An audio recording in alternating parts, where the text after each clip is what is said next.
Biobio an Jehovah ary tany rehetra, manompo an Jehovah amin'ny fifaliana, makanesa eo anatrehany amin'ny fiobiana.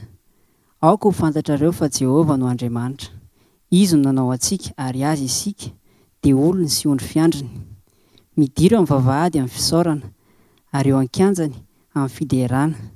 Misaora azy, mankalaza ny anarany fa tsara Jehovah.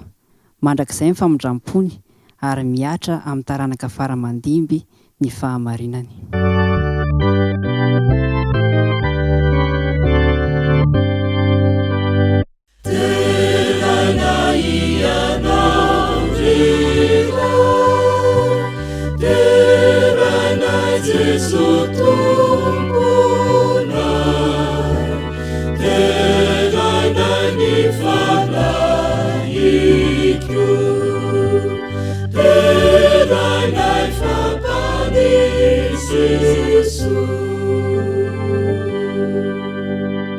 Isaoranay ianao tompo ny fafahana miatrika izao fotoanany fiankofana izao. Mangatak'izay mba azo antoka famelan-keloka anananay fiadanam-po. Azapanay fotoana famelombelomana ara-panahy tokoa ny zany amin'ny anaran'i Jesosy. Amen.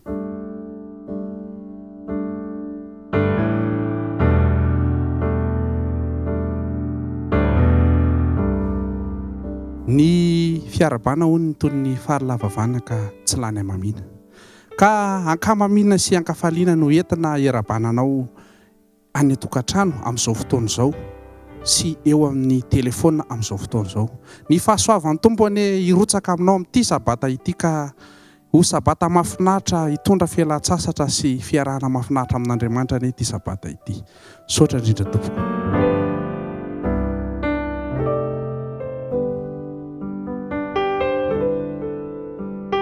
Ho fanomboantsika izao fotoana izao sy ho fiderantsika an'Andriamanitra dia andeha ataontsika ny hira faharoanjato, mihira fihiram-pifaliana.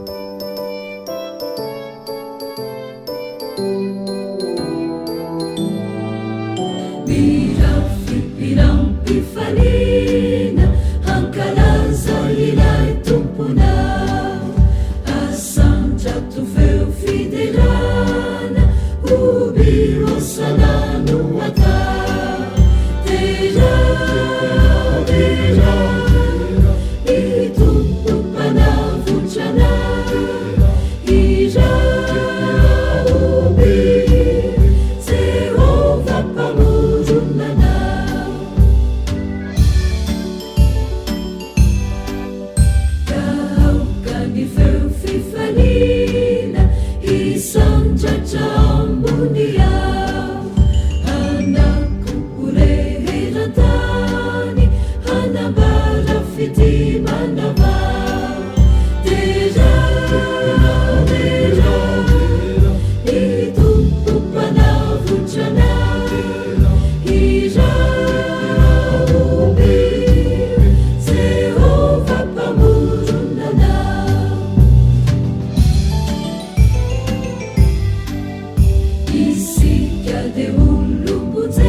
ankehitriny dia tonga eo amin'ny fotoana makina ny tenin'Andriamanitra isika.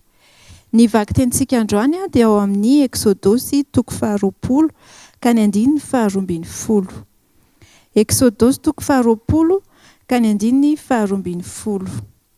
Manajanitra ianao sy ny renao mba ho maro andro ianao ao amin'ny tany izay omeny Jehovah Andriamanitra ho anao.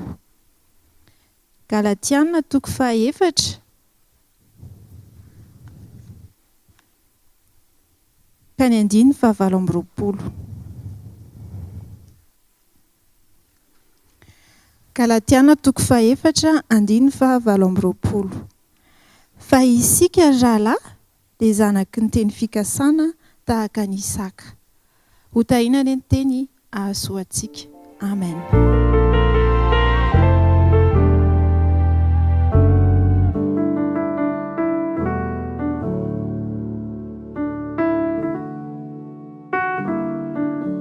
Manasanao ary miaraka hivavaka isika.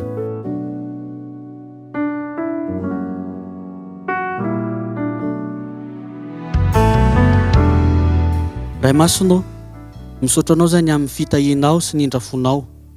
Misaotra anao noho ny fitantananao anay, ary misaotra ny amin'ny fanambinanao ka tratra izao sabata masina izao zahay. Ny voninahitra sy ny haja dia ho anao rery ihany. Misaotra koa noho ny fahafahana omenao anay afaka mitsahatra amin'ity sabata masina ity.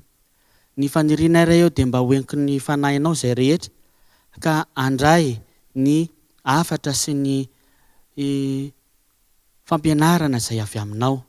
Ka raha hiteny ireo mpanomponao dia ny fanahinao ny hanositra ny molotra izy ireo ahafahany manambara ny vaovao sy ny teny fikasanao sy ny fampianarana izay omenao anay. Ary mba ho vatsy entinay indray izay mandritry ny enemana izay omenao anay. Mangataka aminao koa izay ny mba hijerenao ireo tsirairay avy.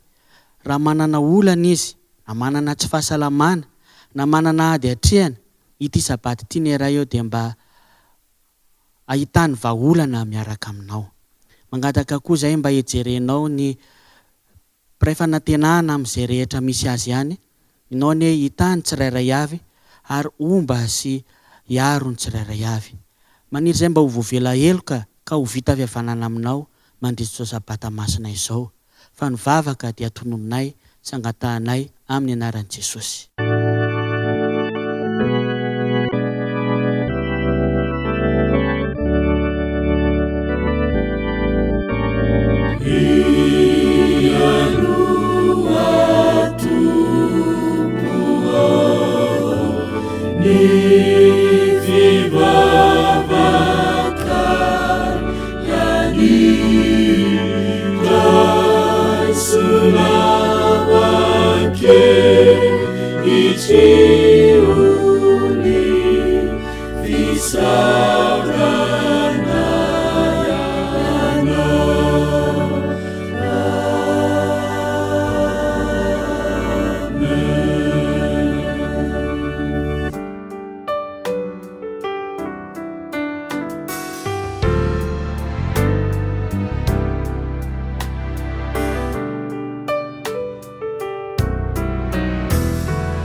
Nasanao sahady anomana ny ampafolo sy mifanaritra ho antompoka rehefa vita izany dia miaraka hivavaka manitsy.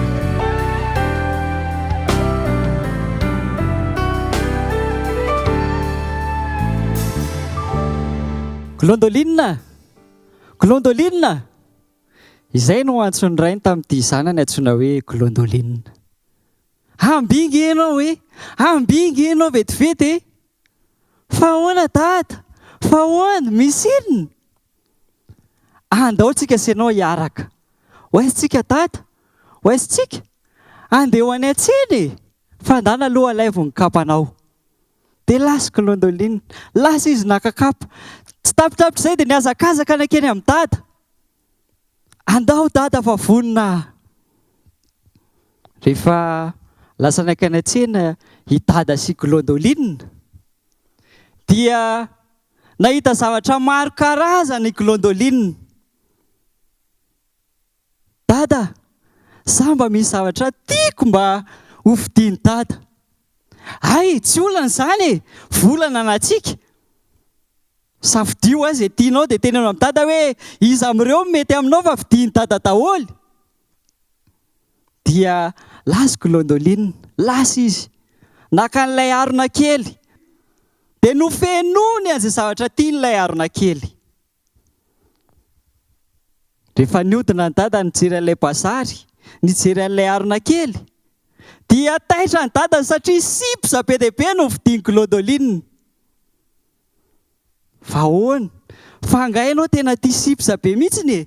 Fa ireo daholo ve ny zavatra maro be isan-karazan'ireo dia sipsa maro be no vidianao, tsy mba hoe anankiray. Fa be dia be. Ka izany hoe dada tena tia sipsa be. Ay, tsy maninona izany e. Fa vidiany dada izany volana na dada. Tsisy mahory an'ny dada mihitsy fa vidiany dada izany. Inona koa mbola tadiavinao ankoatr'izay? Okizay dada, ampy izay. Rehefa teny ambony tômôbila ny dada sy glôndôlina, dia nanomboka nanokatra ilay sips glôndôlina, krak, krak, krak. Dia nihinana. Ohatran'ny hoe misotro rano izany ataoko izany fa tsy izany ilay izy fa mitsakotsako. Tsak, tsak, tsak, tsak, tsap, tsap, tsap, tsara izany sips izany a. Dia nitodika ny dada ka nanao hoe glôndôlina, mba homeo kely ahy e. Mba homeo kely fotsiny izaho e. Za tsy hanome any dada ka. Fa maninona ny tsy omenao dada? Dada ne no mividy an'ireny sipsa be dia be nohaninao ireny e. Dada, tena tiako loatra ity sips ity. Ka aleo mba ho anahy rery fa dada ndana mba mividy vaovao. Dia hoy ny dada ny tamin'ny glôndôlina nanao hoe afaka mividy koa dada. Fa ilay sipsa eny aminao iny, dada no nividy azy. Ino mba tiany dada mba ho tamberim-pitiavana ho an'ny dada.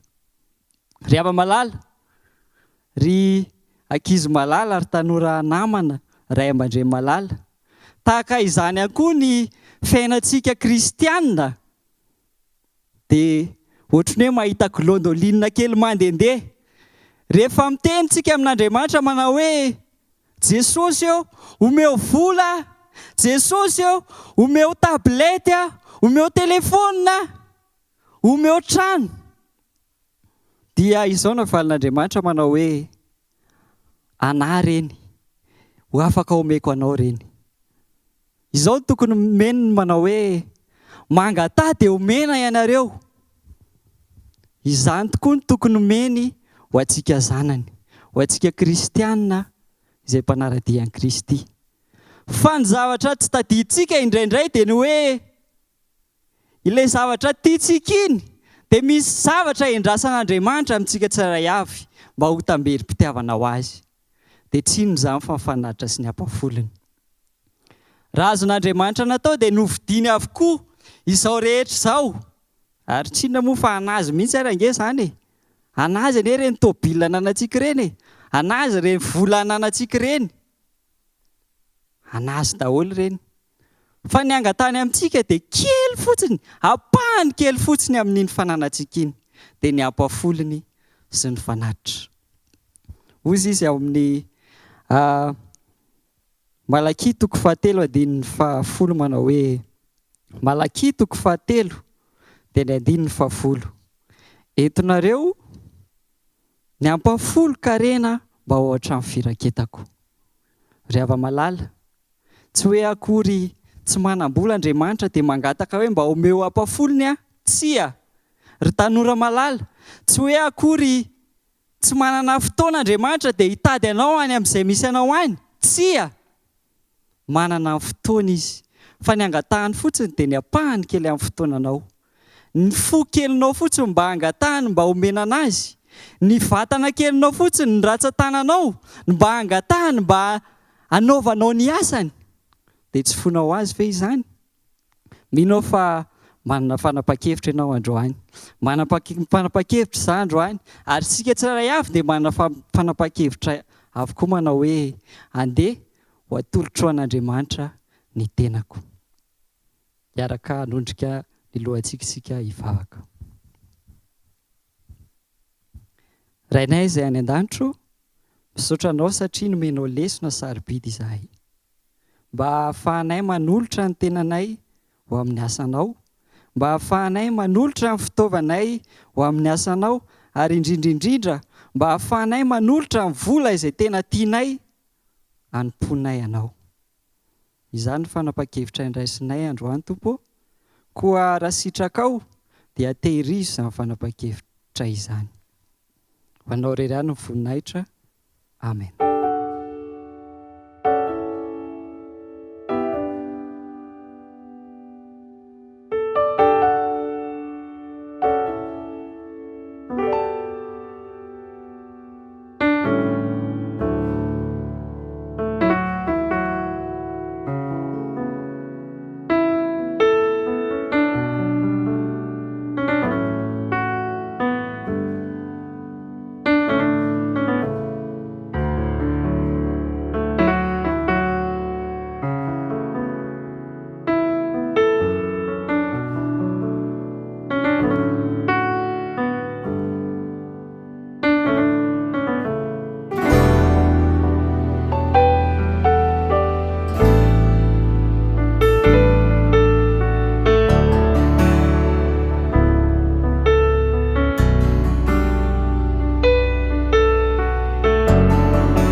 Miarabantsika rehetra indrairaka izy natratra ity sabata ity izao indray tsika dia tonga eo amin'ny tantara ho an'ny ankizy izay navitondraina ny lohateny hoe ilay fantsika kely mahagaga.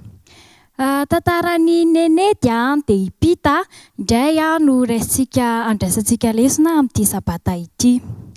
Indray andro rakizy sendra tsy nianatra tampoka ny tany ampianaran'ny Hipita sy Nenety dia ao an-trano foana izany zareo mandritry ny tontolony andro io. Dia teo anefany dada sy nendrery no miaraka mipetraka amin'ny zareo. Dia tsisy mpanampy izany zareo dia tsisy dadabe sy bebe koa miara-mipetraka amin'ny zareo. Kanefany tamin'ity fotoana ity dia dada sy neny tsy maintsy mivoaka an-trano mandeha miasa. dia tsy hitany dada sy ne mihitsy izay atao hoe ahoana ary ny tsisy mitaiza reto zazy reto. Dia tapa-kevitra nefa ry zareo fa andeha hiasa ihany. Dia ina ary nataony dada sy neny hozy izy nareo? Nataony nijery tele teo ipita sy nenety. Dia nafarana tsara izy tsy mahazo mikitikitika zavajavatra fila na hoe prizy fa tena tsy mety mihitsy mikitikitika an'ireny fa tonga dia may. Dia ozy izy pita sy nenety dia lasa ary dada sy neny. Dia mipetraka tsara teo ipita sy nenety sady endry be mihitsy zareo dia nandeha teo aloha ny atsasakadiny.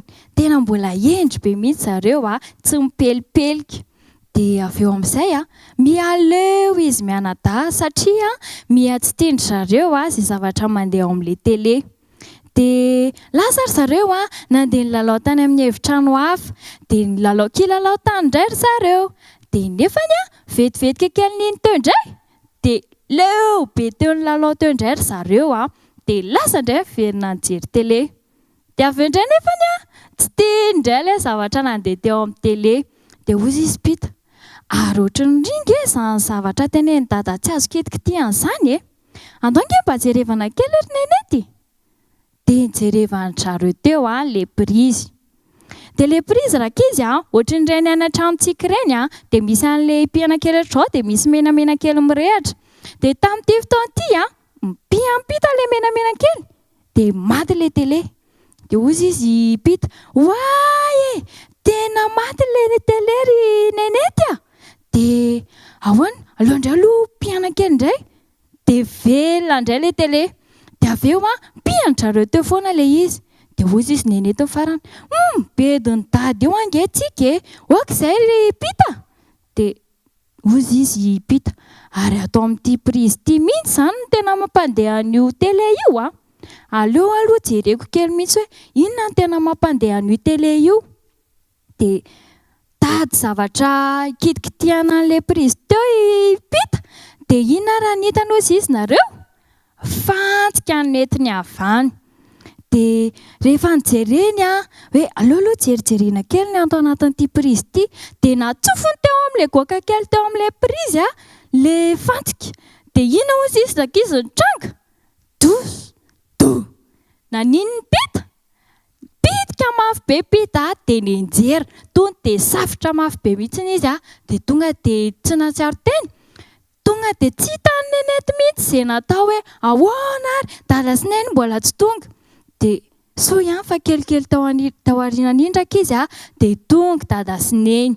Dia rehefa miveloma teo pita tsy nety mifo mihitsy izy. Dia farany nentina tany amin'ny hôpitaly.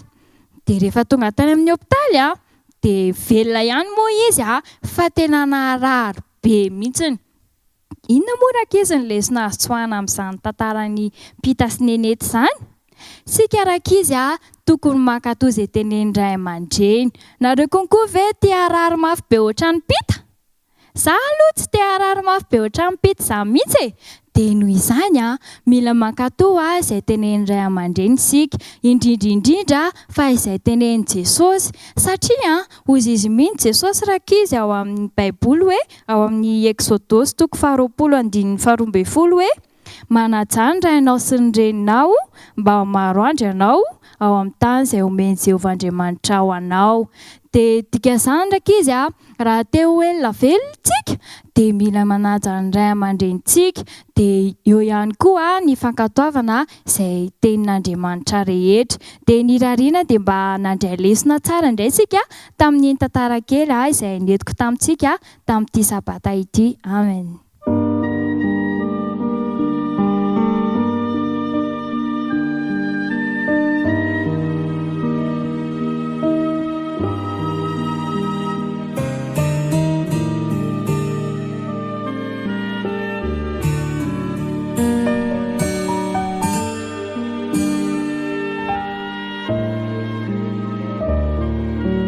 Maso antoka ny ho avikio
tidiko eatokako hoanao rira na hosarotrany ale matoky ao famalanana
mbola isaorantsika ny tompo ny amin'ny zavatra rehetra manamafy ny fiarabana zay fanentana tamintsika teo ary indrindra moa ataoko fa tsy dia tena hoe tara raha ohatra mbola mifampirary soa isika satria maro amintsika ny izao ihany koa vao miaona ny taona 2024 ity tombontsoa no raisintsika amin'ny alalan'izao fiarahana miankoka ny antren'Andriamanitra izao ary isaorantsika Andriamanitra fa raha nanentana izy ny antso ny ankizy mba hiaina ao anatin'ny tena fankatoavana tokoa dia azo antoka fa tsy ho latsa-danjana zany ny ho antsika lehibe koa alohan'ny mbola iarahantsika manohy manokatra ny ten'Andriamanitra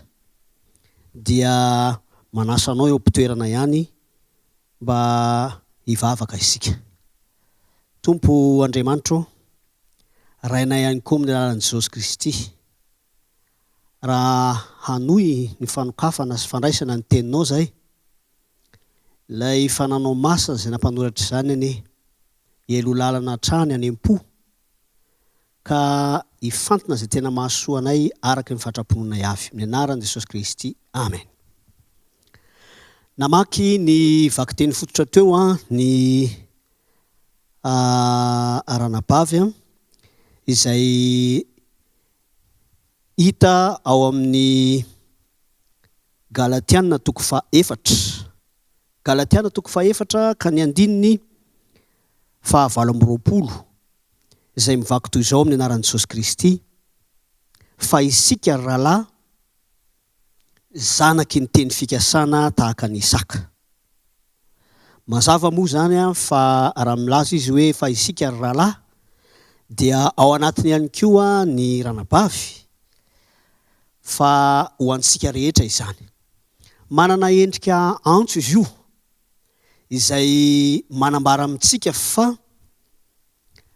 ny teny fikasan'Andriamanitra dia tanteran'Andriamanitra satria izy no nanolotra izany.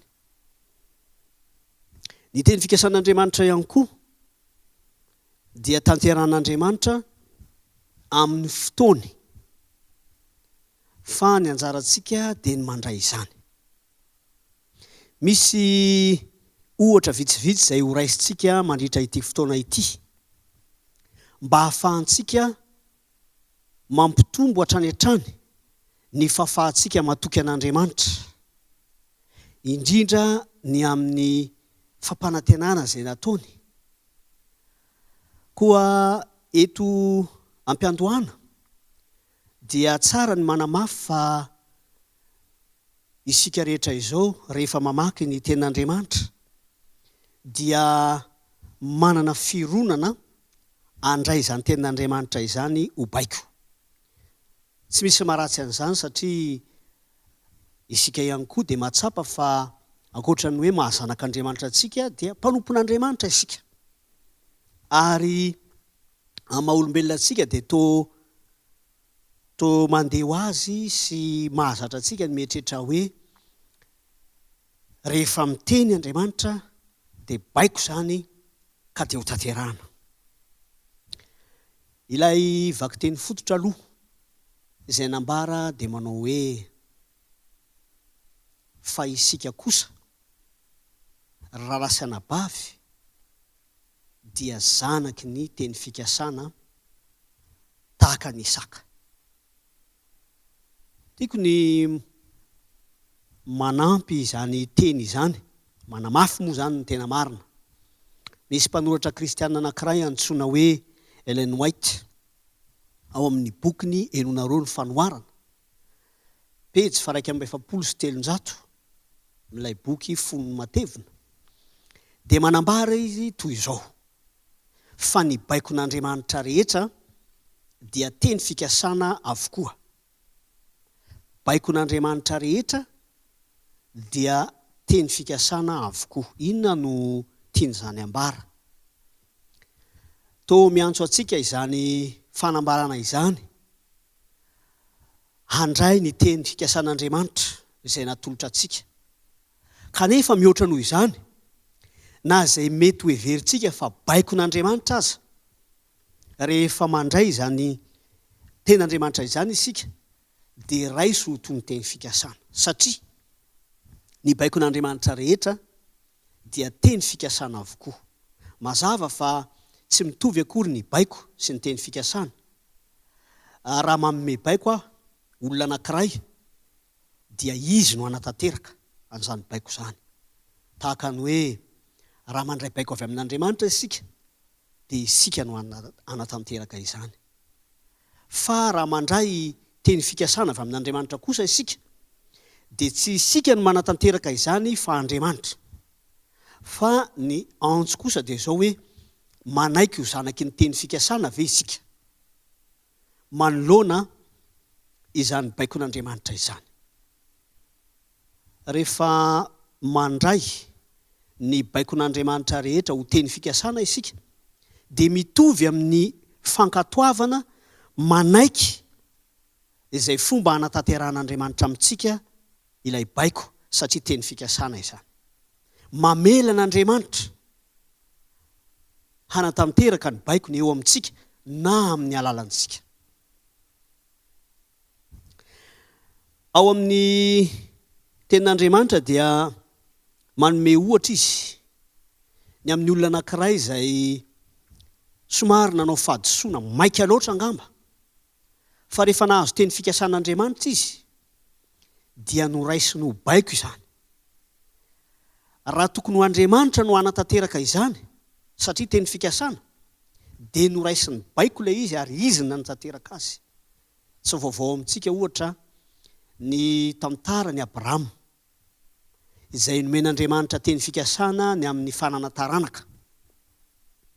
Arak'ilay voambara ao amin'ny vakiteny fototra teo hoe zanaky ny teny fikasana tahaka ny Isaka izay Abrahama norainy. Fa rehefa natolotra izany teny fikasana izany, Genesis 15, dia noraisiny Abrahama ho baiko zany fa tsy tonga dia teny fikasana.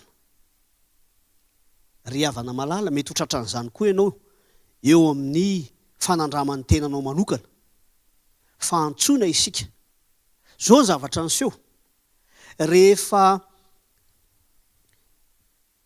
noraisiny Abrahama ho baiko zany, raha noraisiny ho teny fikasana, mateny fikasana azy mantsy, io nomen'Andriamanitra io, dia ho natoky an'Andriamanitra kokoa izy.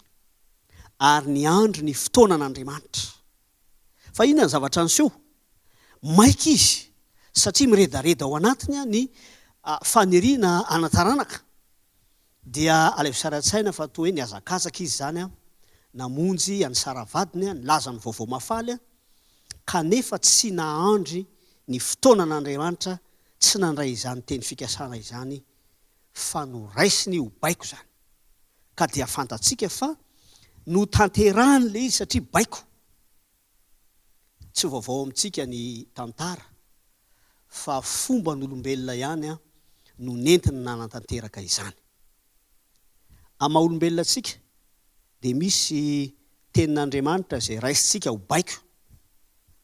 Mandeha sahady ny fampitandremana manao hoe raisy ho teny fikasana le izy. Avelao Andriamanitra, omeo fotoan'Andriamanitra anatanteraka ny teny fikasana eo amin'ny fiainantsika. Raha ho atsika manokana zany, dia omeo fotoan'Andriamanitra anatanteraka izany. Raha toka tiany kosa isika mba ho fitaovana ho fanatanterana izany, dia sokafy ny varavarankely-tsaina mankatoa. Fa ny fankatoavana an'Andriamanitra dia tsy fiezahana miazakazaka manatanteraka baiko, fa famelana an'Andriamanitra hiasa amin'ny alalantsika. Misy ohatra iray ihany koa azontsika raisina ny amin'ny fahombiazana izany antsoina hoe mankatoa ny baikon'Andriamanitra satria mandray izany ho teny fikasana. Ny dikany mantsy dia zao, mamela an'Andriamanitra hanatanteraka ny teniny amintsika. Tsara ny mampafantatra fa any amin'ny Isaia 4:15 any, dia manamafy ny tompo ilay Jehova, tompon'ny fahefana rehetra, nefa mpanao atsika ihany koa. Fa izy no namorona antsika, akoatra ny fafany miteny ihany koa hoe izy no vaditsika. Fa izao, izy ihany koa no miantoka ny amin'ny famonjena atsika. Tsy afaka mamonjy tena isika. Tsy afaka manatanteraka ny sitrapon'Andriamanitra amin'ny fombatsika isika. Mety ho afaka manatanteraka izany tsika, kanefa alaivo sara an-tsaina ny zavatra misy. Fantatsika tsara io tantara io. Ary raha mamaky an'ilay Galatiana isika izay voambara teo ny 4, ny 9:20 moa no nivaketsika teo, izay manana endrika antso. Fa raha mamaky ao aloha ao tsika dia mahita hoe inona moa no antony mahatonga n'Andriamanitra miantso atsika mba hiorina mandrakariva amin'ny teny fikasana. Ka na misy baiko aza, tao manana endrika baiko aza hitatsika, dia ho raisitsika ho teny fikasana izany. Na azo baiko.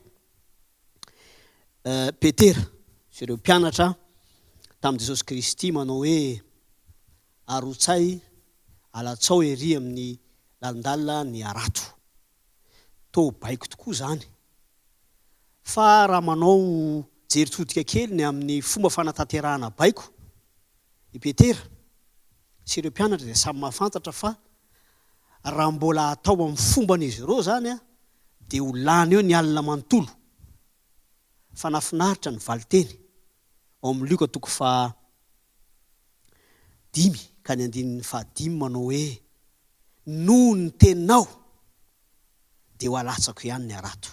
Tsy misy avy amintsika ny fafana manatanteraka an'io, fa ny andrasan'Andriamanitra amintsika rehefa mibaiko izy dia raisitsika ho teny fikasana, mamela azy anatanteraka. an'iny teniny iny. Ary inona ny zavatra niseho? Tanteraka tokoa. Misy zava-dehibe ary araky ny fomba n'Andriamanitra. Tsy vaovao amintsika ihany koa ilay ao amin'ny mpanjaka voalohany 7:70. Rehefa niteny tamin'ilay vehivavy mpitondra tena ny mpaminany Eli manao hoe mba anamboary sakafo a. Tamin'ny fotoana izany moa hoe anamboary mofo a. Dia izao ny zavatra niseho. Ilay vehivavy dia mahafantatra tsara fa raha raisina ny koba kely farany ao izay andrahoana zany dia io ny farany, tsy misy tsony ao. Ary nambarany tamin'ny mpaminany Eli izany zavatra izany. Kanefa dia mbola nisisika ny mpaminany manao hoe izay farany kely izay amboariko mihitsy izay ho analo, dia avy eo manamboara ho anareo. Ry havana malala, lehilahy lehibe izao no ohatran'ny hoe mangataka amina vehivavy anankiray mpitondra tena. Ary tsy mangataka fe mangataka fa ilay efa kely eo aza mbola lazainy hoe izy indray aloha mena aloha. Raha amin'izao fiainantsika izao zany, amin'ny fiainana andavanandro sotra fotsiny dia ngamba sarotsarotro amintsika ihany. Kanefa mpaminan'Andriamanitra ity manao antso amin'ilay vehivavy amin'ny alalana baiko. Ka rehefa noraisy no teny fikasana izany, satria nisy teny fikasana atao hoe ataovy aloha ny n'Andriamanitra, dia mahafinaritra fa ny valiny izany tao aoriana dia hoe tsy lany ny koba, ny diloilo nararaka fa mbola misy ihany. Araky ny voambara moa dia ao amin'io 9 io dia mbola nanan-kohanina elaela ihany izy mianaka. Inona no tiantsika ifanentanana? Ny baiko n'Andriamanitra rehetra dia natao ho teny fikasana ho aso anao. Mandeha ny antso ary amafisina fa raha mbola amin'ny fomba n'olombelona no anatanterana ny baiko n'Andriamanitra dia voafetra izany. Matsapa ve ianao fa zasenao dia voafetra hatrany amin'ny zavatra ataona amin'ny fomba fisainana? Matsapa koa ve ianao fa na aiza na roviana no manam-paniriana isika anatanteraka ny baiko n'Andriamanitra raha tsy raisitsika ho teny fikasana izany, izany hoe mamela n'Andriamanitra anatanteraka izany isika, dia ho ataontsika amin'ny fombantsika foana izany, ary ny vokany dia ahita ratsika. Fomba n'olombelona. Asaiko ianao hamaky ao amin'ny Filipianina 2:17. Zao ny fanambarana amin'ny anaran'i Jesosy Kristy. Fa Andriamanitra no miasa ao anatinareo na amin'ny fikasana na ny fanaovana tanteraka ny sitrapony. Matoa Andriamanitra milaza sy manambara ary manao antso misy sitrapon'Andriamanitra miaraka amin'izay fanambarana izay. Ka raha sitrapon'Andriamanitra no tanterahana amin'ny sitrapon'olombelona sy ny fahefan'olombelona voafetra dia tsy ho tanteraka izany. Eny mety tsy ho akasitrahan'Andriamanitra akory aza. Ary ny tena atahorana dia izao, hiditra tseritra amin'ny fahavalon'Andriamanitra anatanteraka an'io. Fa izao, isaorana ny tompo ny amin'izany antso izany, mba ho fanandramana eo amin'ny fiainantsika neny hoe raha misy teny fikasana dia tena raisitsika teny fikasana tokoa zany. Raha misy toa manana endrika baiko dia ho raisitsika teny fikasana hatrany zany amin'ny alalan'ilay fotom-pisainana tia mankatohan'Andriamanitra, manokatra mandrakariva ny varavarankely-tsaina vonona hamela n'Andriamanitra anatanteraka ny teniny. Sitrako ny hitondram-bavaka manokana anao amin'ny alalan'izany afatra izany izay sady fanentanana no fampaherezana ihany koa, satria ny teny fikasan'Andriamanitra dia izy no mahatanteraka azy. Hiara hitsangana isika hivavaka. Tompo rainay tsara indrindra izay ny an-danitro, rainay amin'ny alalan'i Jesosy Kristy, misaotra anao zahay satria mbola omenao ny teny fikasana. Eny fa na dia izay mety manana endrika baiko ary dia mbola vonona ianao ny hatanteraka izany eo amin'ny fiainanay na amin'ny alalanay. Meo anay hatrany Tompo ny finiavana ankatoanao hamelanao ametraka sy atanteraka izany teny fikasanao zany eo amin'ny fiainanay. Hamelanao ihany koa ampiasanay tsirairay avy koa omeo anay ny finoana matanjaka tsy maika kanefa ara-potoana satria ianao ny tompon'izany rehetra izany. Mampianaranay amin'ny anaran'i Jesosy Kristy. Amen.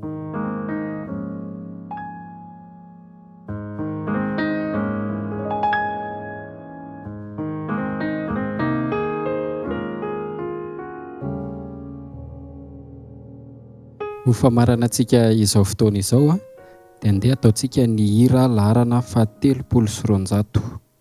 O teny fikasana soa indrindra.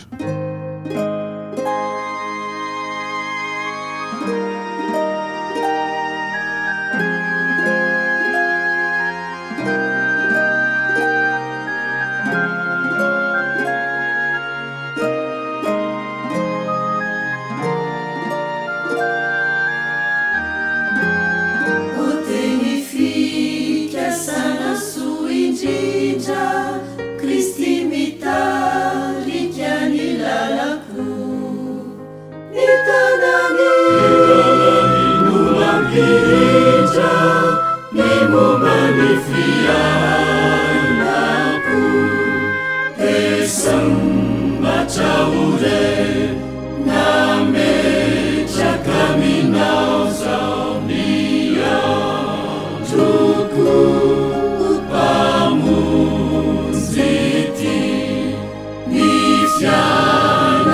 Tontolo satria ianao misolo rehefa ahotako marobe.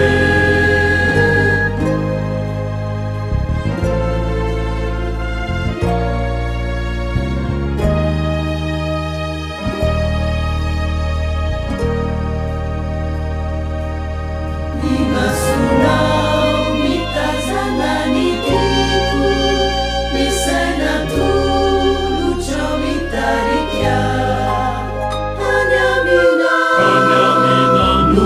Tudiko milani chanu marika, esamba chaure namecha kaminao zao miandroko,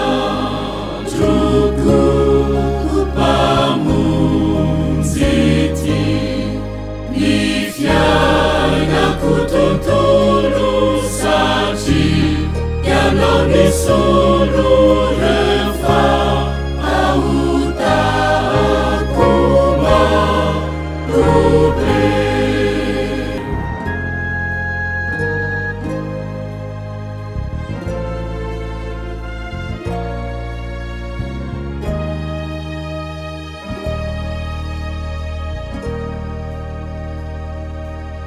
Na de tsy hitako izay ombana tamaizinany eo alohako, ny tanana no e mitana tsy misy atahorako, esambatra ore nametraka aminao zao miandroko, pamunziti ny fiainako tontolo satria ianao nisolo rehefa ahotako marobe.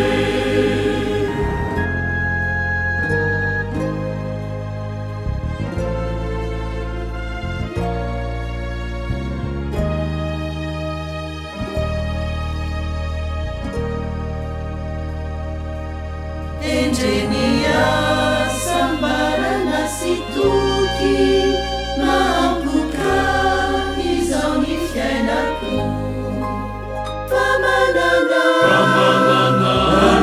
uzuki mandatra ny lalako, esambatra ore nametraka aminao zao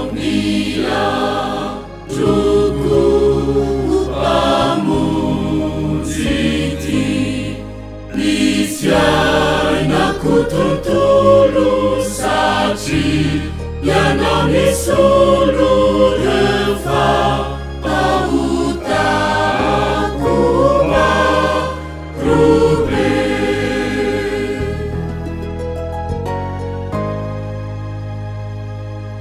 Avaka asika soranay ianao tompo ny fahafahanay niaraka teto marina izao fotoana izao zahay sitraka indrindra raha mahatanteranao aminay izao tsodrano izao ny fitiavanao Andriamanitra rayany amelanao ny tsy fahatanteranay tamin'ny lasa rehetra fa soavan Jesosy Kristy zanakaony mba hanomezanao anay hery ahafahanay mifikitra amin'ny teny fikasanao ary ny fampiraisana avy amin'ny fananao masina tehirizanao anay tsirairay avy amin'ny finoana ka ho hitanay tokoa tompo ny fahaizana mankatoa mamelanao anatanteraka ny sitraponao aminay tsirairay avy raha ho avy tsy ela amin'ny raha onylanitra ianao dia tsy hisy latsaka izay na iray aza naran'i Jesosy Kristy amen.